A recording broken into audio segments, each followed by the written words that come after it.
to help secure my girlfriend's promotion. I drank with her clients until I was rushed to the emergency room with a stomach hemorrhage. When the doctor asked for my next of kin, my girlfriend called. I was about to speak, desperate for a comforting voice, when her tone cut through the painkillers. "Caleb, let's break up." She hung up without hesitation. In the split second before the line went dead, I heard her voice shift into a tender register, scolding another man. "Julian, you have a cold. You need to rest. Don't push yourself so hard." 5 days later, I was discharged. During that time, Elena Vance hadn't contacted me once. My texts sank like stones in the ocean. When I dialed the number I knew by heart, the call failed instantly, blocked. I couldn't wrap my head around it. 7 years together, and she wanted out with zero warning. Then, a mutual friend sent me a video. It showed Elena and a young guy walking out of CVS, her arm linked intimately through his. Combining that with what I'd heard on the phone, the conclusion was brutal. Elena had moved on. While I was vomiting blood for her career, she was buying cold medicine for another man and dumping me. I took a cab home. The apartment door was ajar. Fearing a break-in, I peered through the crack and saw Elena. We hadn't seen each other in 2 weeks. She was always grinding, complaining that her manager was suppressing her promotion despite her stellar numbers. I'd pulled strings with an old client who happened to be her manager's boss to help her. I drank him under the table to secure her future. I hadn't even had the chance to tell her the good news. Before I could push the door open, a young man's voice floated out. "Elena, you seriously lived in a dump like this? The location is trash, and the security is a joke. Delivery guys just walk right in. Your boyfriend didn't give a damn about you. If it were me, I'd never let the woman I love live here."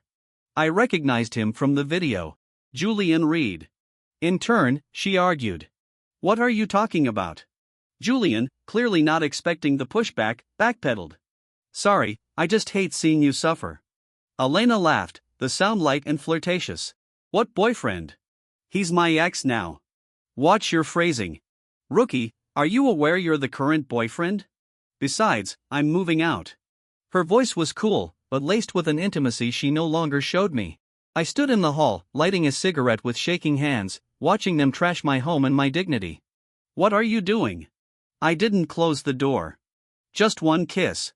"Scared your ex will see." "Who's scared of him? I just want to finish packing." "Stop messing around." "Hey, I heard he's in the hospital. Aren't you going to tell him you're leaving?" "His health isn't my problem anymore. We're done. I'm just getting my stuff. Why should I ask for his permission?" She spoke of me like a stranger. I stepped forward, getting a clear view of them squeezed together on the living room sofa. I'd taken out a loan to buy this condo when my startup was just getting off the ground. Money was tight, but Elena had insisted on that Italian leather sofa costing 3 times a normal couch. I remembered her wide, expectant eyes. I'd gritted my teeth and swiped the card. Now she was sitting on it with another man, dissecting my life. Julian draped an arm around her, kissed her cheek, and smirked. "This couch is pretty comfy. Be honest, Elena. Did you guys ever hook up on this thing?" Before she could answer, I crushed my cigarette against the wall and kicked the door wide open. Shock plastered their faces. I gave Elena a cold stare, then drove my fist into Julian's face. My fists rained down on him. Julian Reed had no fight in him. He was soft. Elena, recovering from her shock, screamed at me to stop. I ignored her. Suddenly, a sharp cold pain exploded at the back of my skull. My vision swam. A high-pitched ringing filled my ears, and I felt the warm trickle of blood. I turned around, disbelieving. Elena stood there, clutching a heavy vase. Taking advantage of my daze, Julian scrambled away like a rat. Elena rushed to him, her face twisted in concern. "Julian, are you okay? Did he hurt you?" Watching her protect this pretty boy, I knew I had lost completely. I just didn't understand where I had lost. 3 months ago, when I first heard Julian's name, I never saw this coming.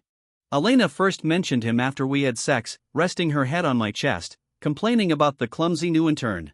Over time, the complaints turned into amused anecdotes. "Julian is so dumb. He messed up a simple spreadsheet. My manager tried to write me up and Julian took the fall for me.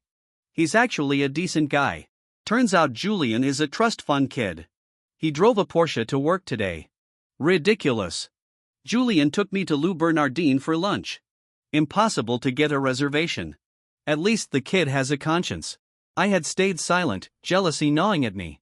No man likes hearing another man's name constantly on his girlfriend's lips. My patience snapped on my birthday. I had planned to propose. 7 years was long enough. I bought the ring, rented the private room, invited friends. Elena never showed. I called, she hung up, then texted. In a meeting, the message read. I stared at the decorations. Elena, please. It's my birthday. No reply. I texted again. I have a surprise for you. 30 minutes later, I'll try. I waited 4 hours. Friends left awkwardly. At 10 p.m., the staff politely kicked me out. I stood on the curb, heart aching, wondering if she ever loved me. Then a Porsche pulled up. Elena stepped out, smiling at the driver, then froze when she saw me. Caleb, happy birthday. She handed me a gift box. I ignored it, watching the Porsche speed off. Who drove you? Julian, we were working late. He heard I was coming here and offered a ride. Sports cars are fast. She was so casual, so unapologetic. So, you remembered it was my birthday. I gestured to the dark restaurant. Too bad you're too late. Elena sensed the edge of my voice. Her smile vanished. It's just a birthday, Caleb. We celebrate every year. Just pick another place that's open. Do you have any idea how tired I am? I rushed here. What more do you want? Can't you be a little understanding? I turned in silence and got into my 5-year-old Audi. Elena stood there for a moment, then let herself into the passenger seat. The ride was silent. When we parked at our building, she snapped. Stop being such a buzzkill. If Julian hadn't helped me with my workload, I'd still be at the office. You're a grown man, she continued. Why do you care so much about a birthday? Julian worked through his birthday 2 weeks ago without complaining. You've been in the real world for years. Do you have less maturity than an intern? Julian? Julian? Julian? Can you stop talking about him? You realize you talk about him every single day. You know his birthday better than mine. Who is your boyfriend exactly? I slammed the steering wheel. Elena went cold. What is that supposed to mean? I rubbed my face exhausted. Elena, I was going to propose to you tonight. I got out and walked upstairs. After a shower, I found 2 bowls of instant ramen on the table. Elena approached me looking soft in the dim light. She took my hand. Elena couldn't cook. Ramen was her limit. Nothing is going on with Julian. If you don't like it, I won't mention him. I didn't know you planned so much. I was wrong, but don't be so petty. Eat something. She rarely apologized. She was the ice queen in college. People courted her. Seeing her try to make amends broke my resolve. I sat down holding her hand. So, what do you think about the proposal? I slid the ring box across the table. Open it. She didn't touch it. Let's put marriage on hold. Why? I was stunned. We were 7 years in. I thought it was a formality. Elena poked at her noodles. It's too sudden. I'm not ready. She gave a list of excuses. I realize now how obvious her resistance was, but then she climbed onto my lap. Forget that. Open your gift. It was a luxury watch we'd seen at the mall. I'd liked it, but passed due to the price. I was touched. Thanks, babe. Since I dropped the marriage talk, she softened, leaning in for a kiss. The atmosphere shifted. I carried her to the bedroom. The noodles, she whispered. I'm not hungry for noodles, I murmured. After that night, she stopped mentioning Julian, but she worked later and later. I thought she was busy. Turns out she was preparing to leave me. Back in the present, I watched her check Julian's non-existent wounds. I touched the back of my head. My hand came away bloody. Julian smirked at me, then winced when Elena touched him. Ouch. Elena, I think it's fractured. Elena immediately called 911. Seeing her panic for him, I realized she might never have truly loved me. I've been hospitalized twice for her. She never visited. Now she was sending me there a 3rd time by her own hand. Neighbors had called the cops. Elena finally looked at me, eyes widening at the blood. Caleb, I didn't mean to. You looked insane. I just wanted you to calm down. She tried to approach. I stepped back. Caleb, let's talk. I looked at Julian talking to the cops. Talk? You dumped me. What else is there? Do you want me to wish you both a happily ever after? Can't we settle this privately? She whispered. I don't want you to have a criminal record.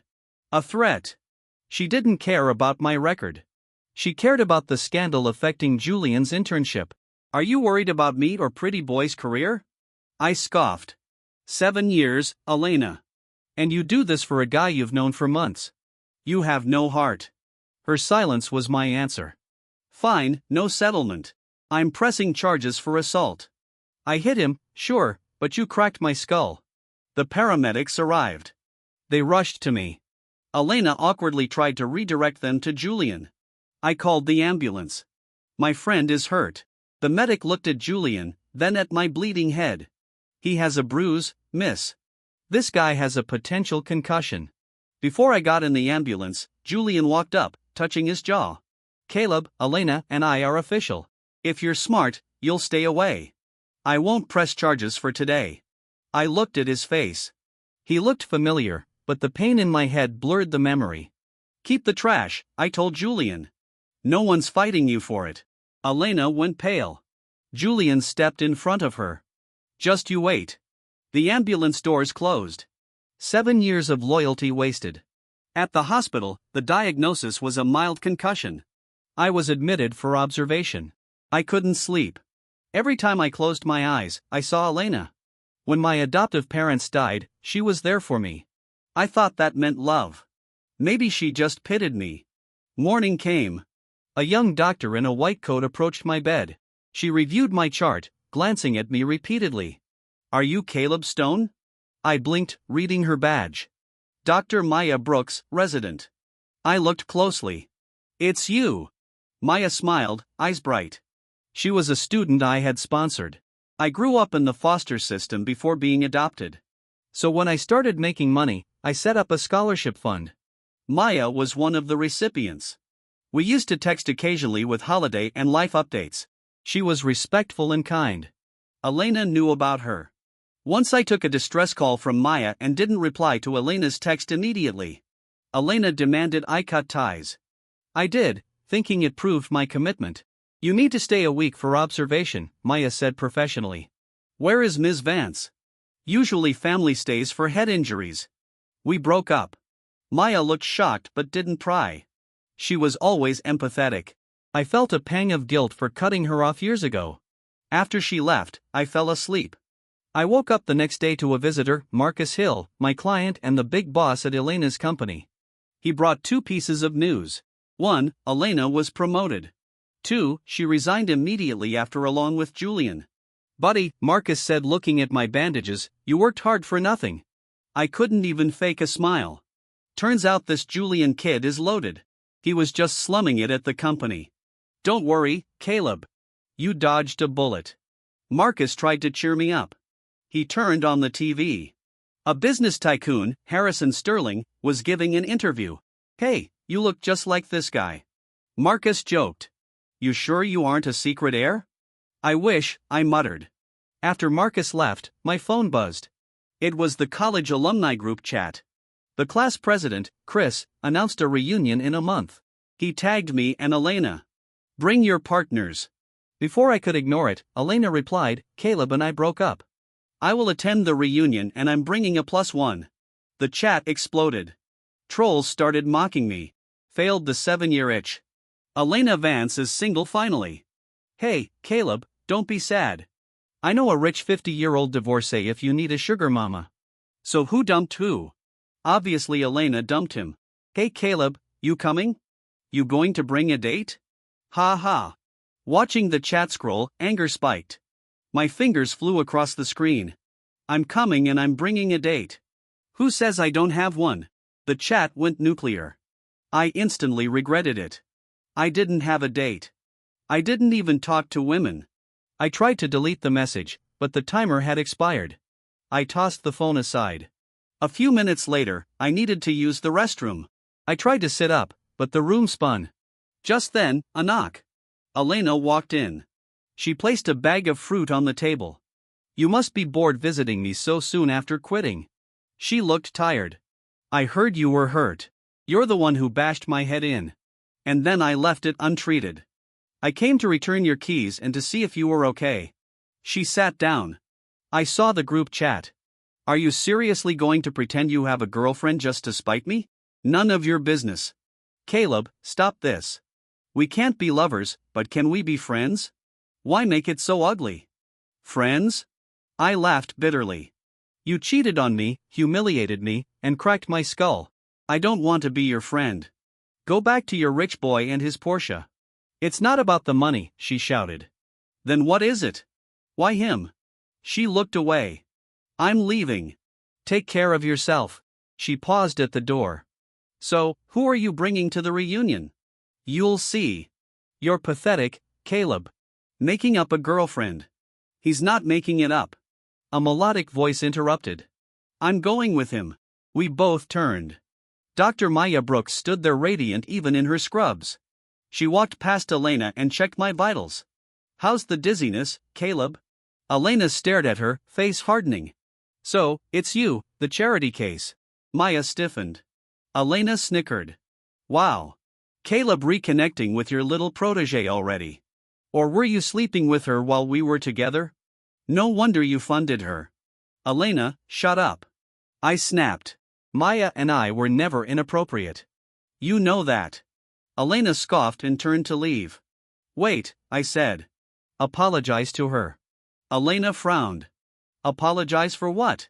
Calling her a charity case. She is one. Who is she to you anyway? I paused. She's my partner. So, watch your mouth. Elena stared at me, eyes suddenly filling with tears. It was the first time I'd seen her cry over me in years. Nobody makes me apologize, Elena whispered, her voice trembling with misplaced pride. She isn't worth it and neither are you. She stormed out. Silence fell.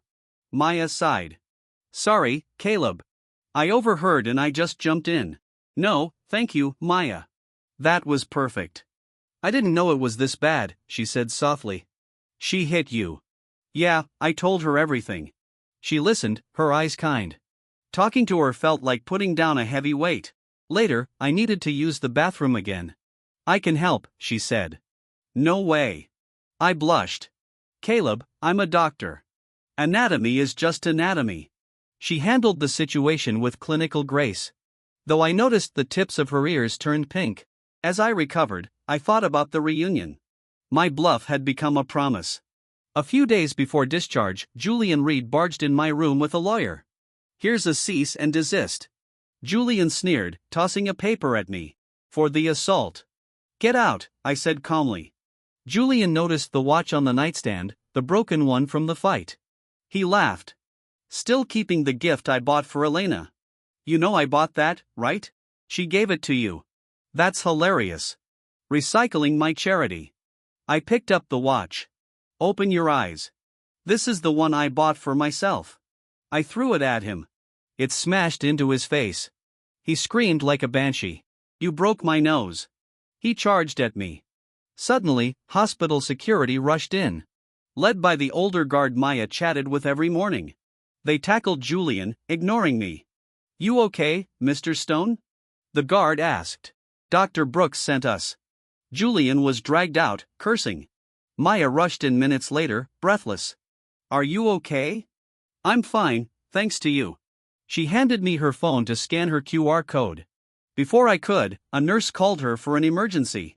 She ran off, leaving her phone unlocked on my bed. The screen was open to their chat. I saw I was pinned to the top. I scrolled up. For 3 years since I deleted her, she had been sending me messages. Happy New Year. I graduated today. I'm an intern now. Saw a movie you'd like. Next to every message was a red exclamation mark. Message not delivered. The last one was for my birthday. Happy birthday, Caleb. I hope you're happy. I felt tears prick my eyes. While I was chasing a woman who didn't care, Maya had been speaking into the void, hoping I'd hear. When she returned hours later exhausted, I asked her, Maya, will you really go to the reunion with me as my fake date? She blushed. I don't have a boyfriend, so sure. The next day, I was discharged. I threw the broken watch into the trash. It missed and landed at the feet of a man walking in. He picked it up. It was Harrison Sterling, the tycoon from TV. "Your aim is off, son." He smiled. I froze. "Mr. Sterling." He motioned to his assistant, who handed me a file. "A DNA test. Probability of paternity 99%. "Marcus sent me your photo," Harrison said, his voice thick with emotion. "I had a son who was kidnapped as an infant. My wife died of grief. I never stopped looking." He explained how he got my DNA from the hospital samples. "I didn't want to get your hopes up until I was sure." He placed a hand on my shoulder. "I found you." The world tilted. I wasn't just Caleb Stone, failed startup founder. I was the heir to the Sterling Empire. Just then, Maya ran in to say goodbye. Harrison watched her, then looked at me. "Girlfriend?" "Not exactly," I said. "She's a good one." Harrison noted the reunion. "Let me give you a welcome gift." He handed me a deed. "The Sapphire Bay Resort. It's where your reunion is being held." I was late to the reunion. I had been in the penthouse office of the Sapphire Bay Resort signing papers. I took the elevator down to the ballroom wearing jeans and a t-shirt. The room fell silent. Caleb Tyler, my old roommate, shouted, "You afraid to dress up or couldn't afford a suit? Where's the date?" Chris sneered. Elena was there arm in arm with Julian. She looked stunning, but her eyes were cold. "Did she get lost?" Elena asked. "Or did she never exist?" Julian laughed, pointing at my wrist. I was wearing a Rolex, a real one, a gift from my father. "Look at that fake." "You really have no shame, Caleb, wearing a knockoff to impress us." The crowd laughed. "It's real," I said simply. "Sure, buddy." "And I'm the president," Tyler mocked. Suddenly, the double doors swung open. A hush fell over the room. Maya walked in. She was wearing a silver gown that shimmered like water, her hair cascading down her back. She looked ethereal. Tyler's jaw dropped.